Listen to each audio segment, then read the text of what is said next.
बाळ, फ्रीजमधून श्रीखंड काढ ना. आम्ही पूर्वी घरीच बनवायचो श्रीखंड. त्याची चवच वेगळी होती. आता काय सगळं रेडीमेड. आजी, हे श्रीखंड खाऊन बघ. आज तुझ्या आईनं घरीच बनवलं की काय? हे आहे गोकुळचं श्रीखंड. अगदी जिभेवर रेंगाळणार. जिभेवरच नाही तर मनावरही रेंगाळणार. गोकुळ श्रीखंड, मनावर रेंगाळणार.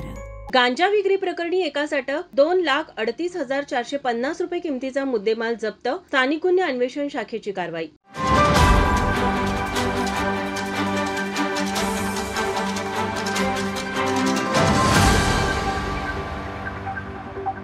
पोलीस अधीक्षक महेंद्र पंडित यांनी शहरात अवैध व्यवसाय व तसेच अंमली पदार्थांची विक्री करणाऱ्यांवर कठोर कारवाई करण्याचे आदेश दिले होते. या प्रकरणी स्थानिक गुन्हे अन्वेषण शाखेचे पोलीस निरीक्षक रवींद्र कळमकर यांनी एक पथक तयार करून अवैधरित्या गांजाची विक्री करणाऱ्यांवर कारवाई करण्यास सुरुवात केली होती. स्थानिक गुन्हे अन्वेषण शाखेचे पोलीस अंमलदार सागर चौगले यांना गोपनीय बातमीदारामार्फत माहिती मिळाली की शिरोली MIDC पोलीस ठाण्याच्या हद्दीतील सांगली फाटा येथे एक इसम गांजा विक्रीसाठी येणार असल्याची माहिती पोलिसांना मिळाली. पोलिसांनी सदर ठिकाणी सापळा रचून सत्यजित सदाशिव जाधव वय 34 राहणार विकासनगर इचलकरंजी सध्या राहणार रत्नागिरी याला ताब्यात घेऊन त्याच्याकडून 9 किलो 78 ग्राम वजनाचा गांजा असा एकूण 2,38,450 रुपये किमतीचा मुद्देमाल जप्त करण्यात आला. पुढील तपासासाठी सत्यजित जाधव याला शिरोली MIDC पोलिसांच्या ताब्यात देण्यात आलं. ही कारवाई पोलीस अधीक्षक महेंद्र पंडित, अपर पोलीस अधीक्षक निकेश खाटमोडे पाटील, अपर पोलीस अधीक्षक श्री D धीरज कुमार यांच्या मार्गदर्शनाखाली स्थानिक गुन्हे अन्वेषण शाखेचे पोलीस निरीक्षक रवींद्र कळमकर, सहाय्यक पोलीस निरीक्षक चेतन मसुटगे,